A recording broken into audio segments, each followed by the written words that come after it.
Hi guys. Um, so I don't have much of a plan going into this video. I never really do, but I don't have a poem written by me prepared. Rather today I'm going to read two poems or recite two poems. One is Wild Geese by Mary Oliver. Someone commented about it on my last video, and I was familiar with it already, but I have just kept returning to it since that because it's just such a good poem. Um, and I love Mary Oliver. And then the second one is gonna be something by Richard Siken. It's either gonna be Meanwhile or Straw House, Straw Dog, but we'll decide when we get there. And then I'll dive into some nerding out for those who enjoy that, like me. And it might just be me, but I don't know. Okay. Wild Geese by Mary Oliver. You do not have to be good. You do not have to walk on your knees for 100 miles through the desert repenting. You only have to let the soft animal of your body love what it loves. Tell me about despair. Yours, and I will tell you mine. Meanwhile, the world goes on. Meanwhile, the sun and the clear pebbles of the rain are moving across the landscapes, over the prairies and the deep trees, the mountains and the rivers. Meanwhile, the wild geese, high in the clean blue air, are heading home again. Whoever you are, no matter how lonely, the world offers itself to your imagination, calls to you like the wild geese, harsh and exciting, over and over announcing your place in the family of things. Um, I guess I'll do Meanwhile next, because that's the one I have fully memorized. I don't know who is familiar with me, probably no one, but last year I went to the national level for Poetry Out Loud, representing MD, MD, that's D, yes, MD. I actually don't even, I'm sorry if you're deaf. I'm making a mockery of myself. But yeah, I represented MD in Poetry Out Loud, Maryland. Uh, and that experience in itself was the greatest of my entire life.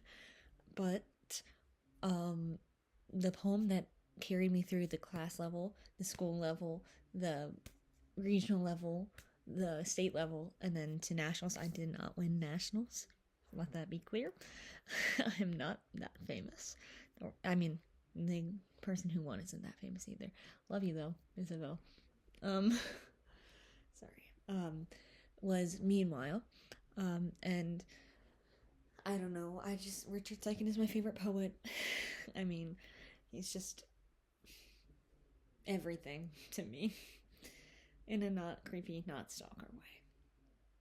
But yeah, so let's see if I still got it. Okay. Driving. Dogs barking. How you get used to it.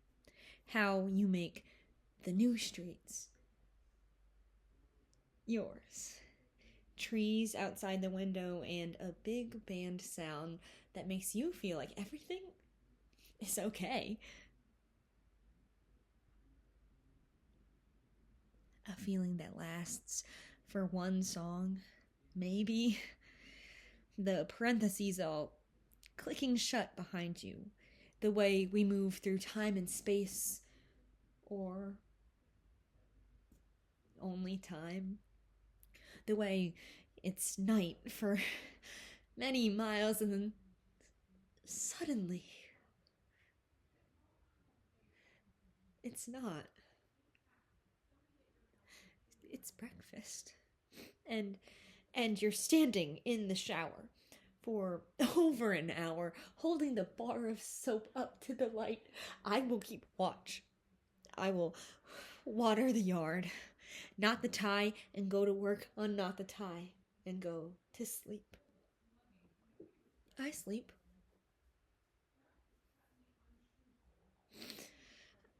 I dream. I make up things that I would never say. I say them very quietly.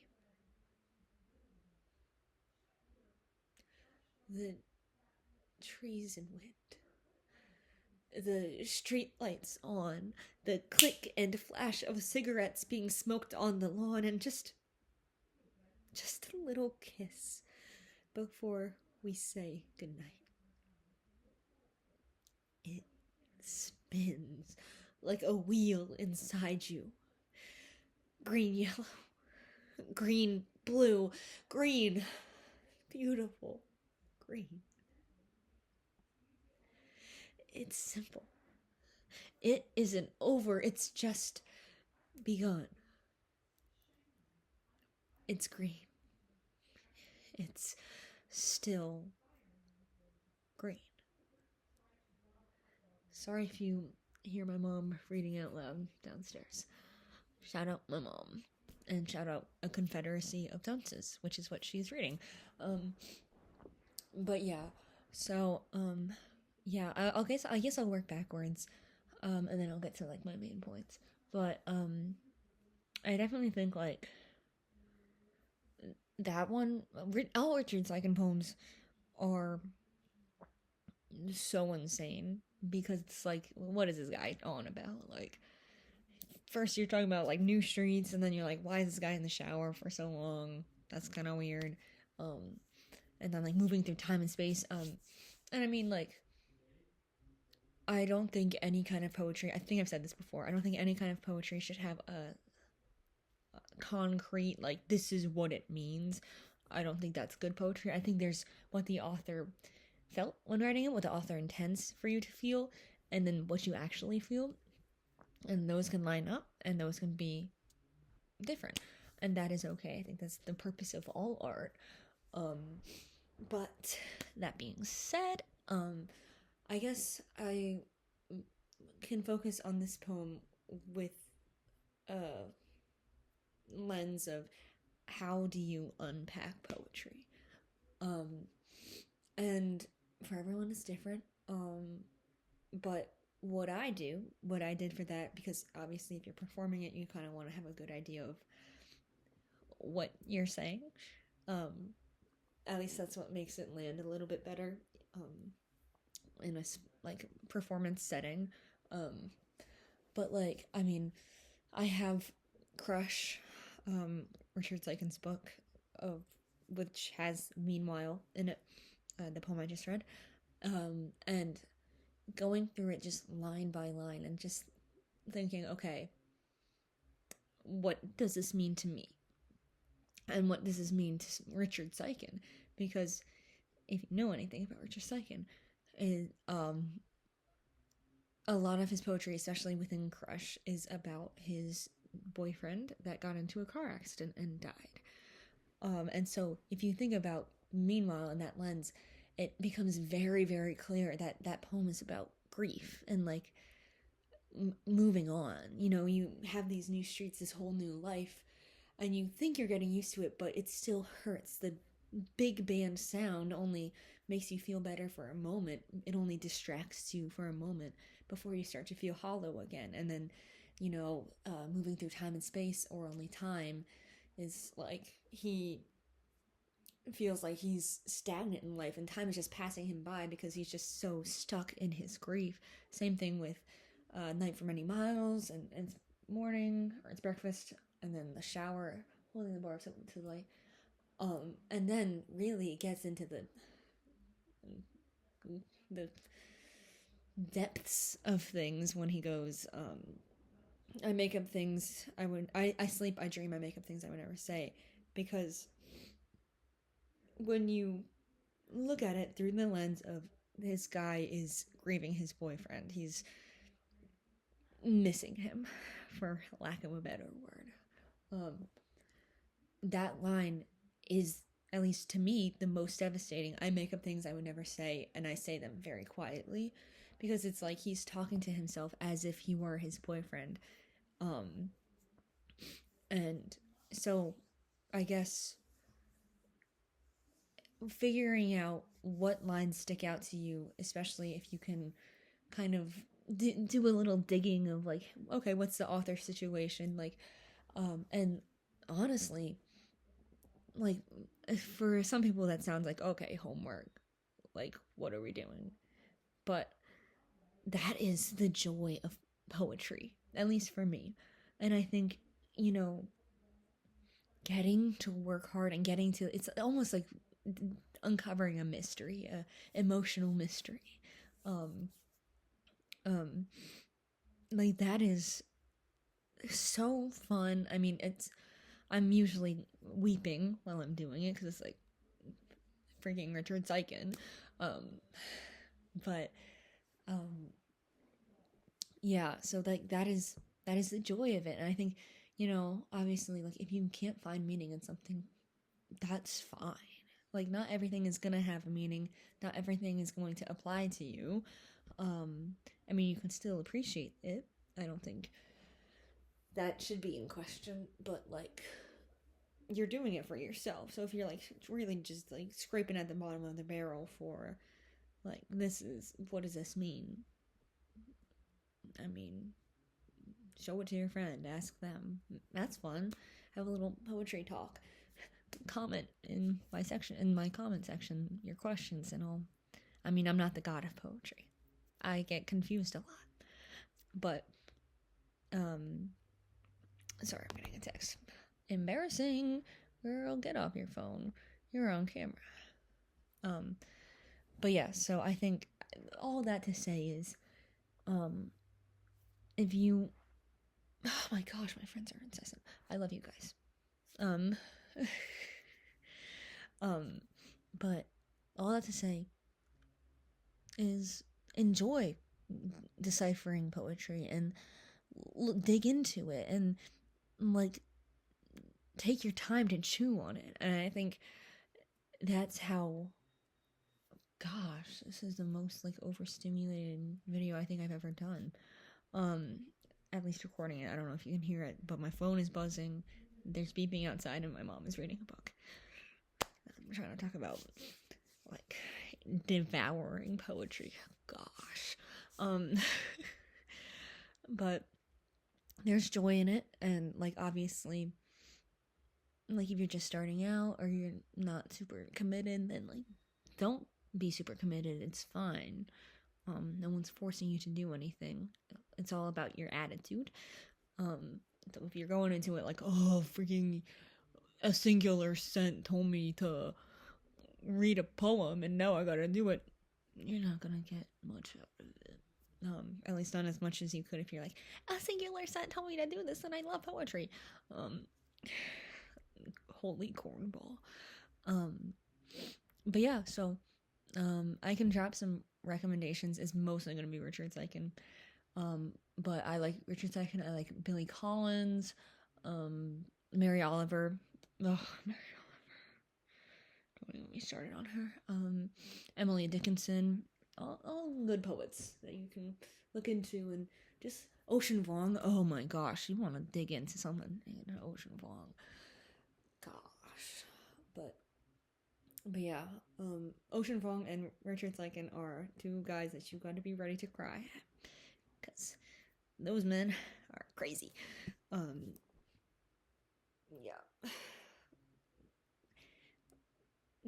I don't know. Find a way to reach me if you want to talk about it, because I will go crazy. Nerd out of all time. Going on to the Mary Oliver poem.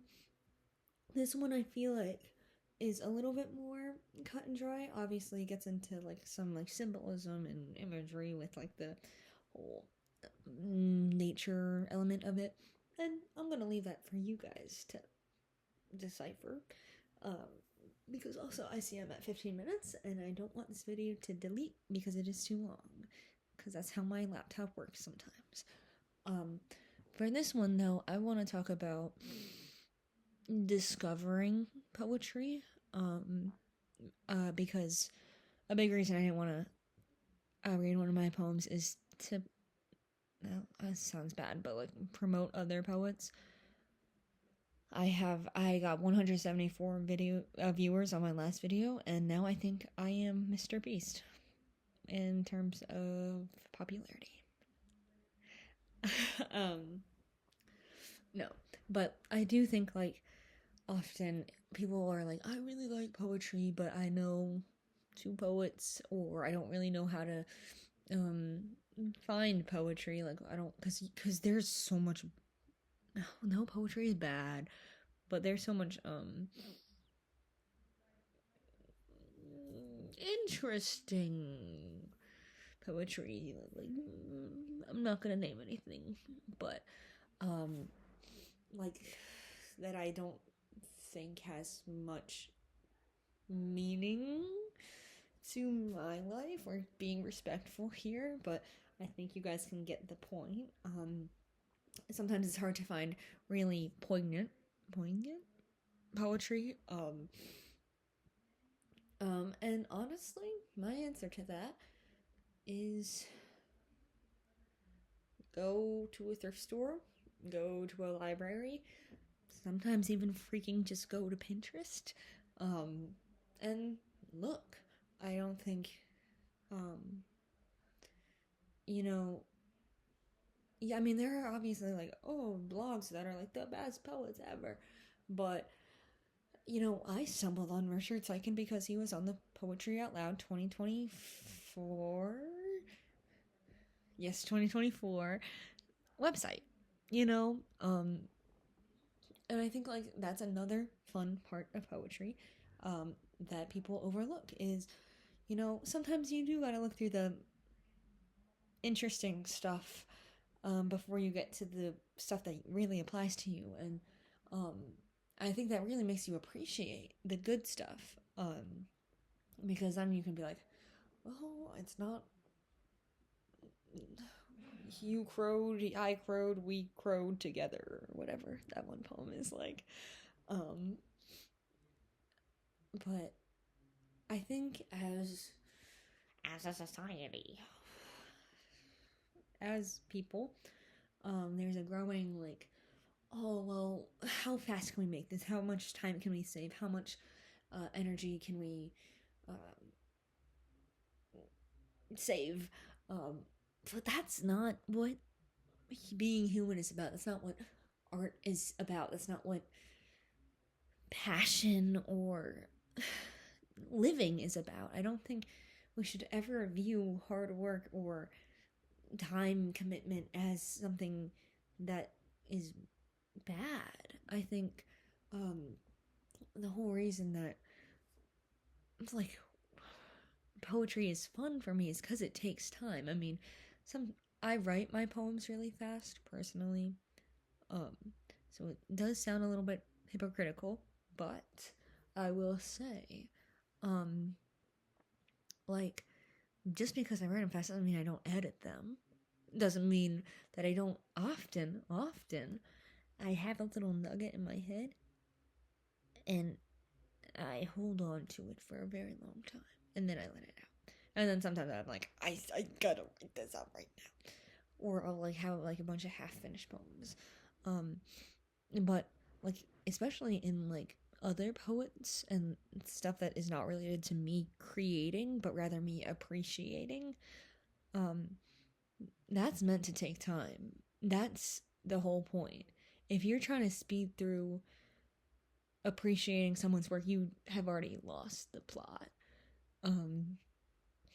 I mean, and it doesn't have to be like, okay, let me write out every line of this poem and then let me go through every single word and underline the meaning and look it up in 8 languages. Like, no, it doesn't have to be that. I think you know yourself best. I'm not going to prescribe a one size fits all on art. But I do think it's like, it should take time, you know? And if it is personal, it's going to take time. And if it's personal, it's going to take a little bit of effort. But that's what makes it so important to people. Like, that's why I love Meanwhile so much, is because I've spent hours and hours and hours reciting that poem. And maybe you didn't like my recitation. That's fine. I'm secure. Comment down below any tips you have, just to prove that I'm secure. I won freaking $2,000 from poetry.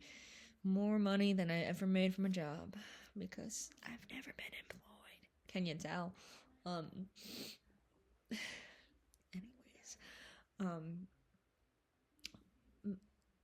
But yeah, that's why Meanwhile is so important, because I spent so much time on it. And I think we expect things to be valuable and mean a lot, but we don't give it the time to grow in our hearts. And so I guess my homework for you, viewer, that has probably clicked off this video by minute 2, is this. Find a poem, even Wild Geese, pick through it, read it a couple times, find your favorite line, and think about what it means to you, and what it means in the greater scheme of things. That's all. That's all you have to do. You can do more if you want. You can try and figure out what the geese mean and why she describes the air as blue. Or you could just find your favorite line, think about it for a while, maybe write it on a sticky note, keep it where you see it. That's called appreciating art. And comment on my YouTube channel what poem and what line and your favorite second of this video. Thanks! Love you guys. I'll come back next time with an original poem. Hopefully. Bye-bye.